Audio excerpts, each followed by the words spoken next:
All good. Yeah, that's Matt Canavan speaking live in Canberra. Well, let's bring in Liberal MP Tim Wilson now. What do you make of the fun and games within the Nationals Party at the moment?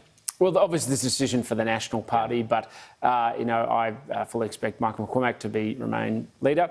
I think we need to be clear about the reality of the situation we face. A number of people have raised concern about the government's emissions policy. Everything the Prime Minister has said has been utterly consistent with the position we took to the 2013, 2016 and 2019 election. The Paris Agreement includes a commitment to net zero by the second half of this century, and we signed up and supported that, the 2013, the 2016 and the 2019 election. So I see, obviously, that conversation as a secondary one. Well, yeah, I mean, there is the suggestion now that if Barnaby Joyce does become leader of the Nationals, that might be the end of your net zero emissions commitment by 2050. Do you see it that way?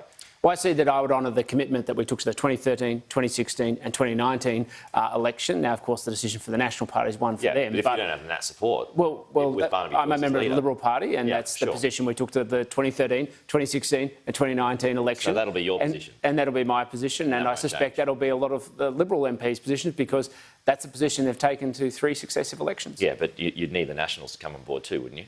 Sorry?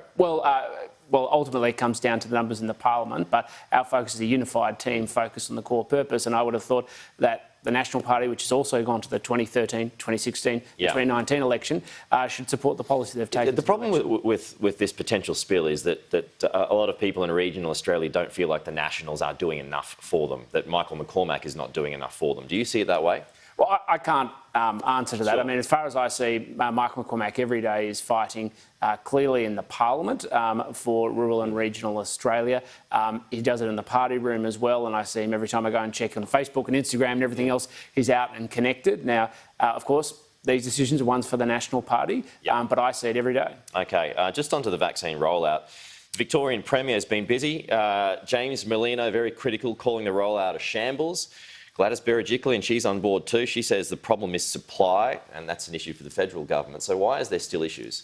Well, there's always been challenge of supply. We know right back from the beginning we were hoping we'd have a domestic vaccine that was provided by the University of Queensland. That ended up not going forward. We ordered, obviously, AstraZeneca vaccines, which obviously face challenges associated with blood clots and new updated medical advice.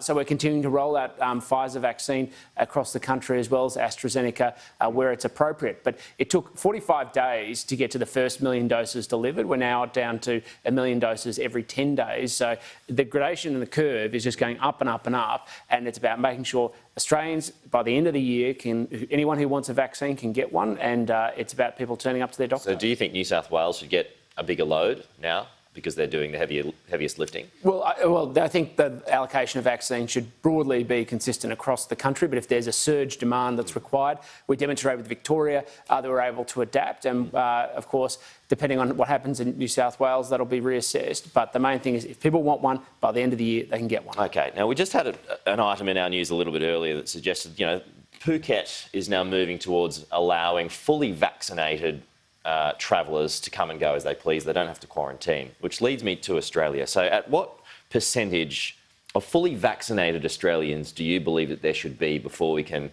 travel freely? First of all, within the country. Well, that decision hasn't been made yet, but I think we want to get to a position where we have a majority of Australians at least in that situation, and then we want people to be able to be free to move.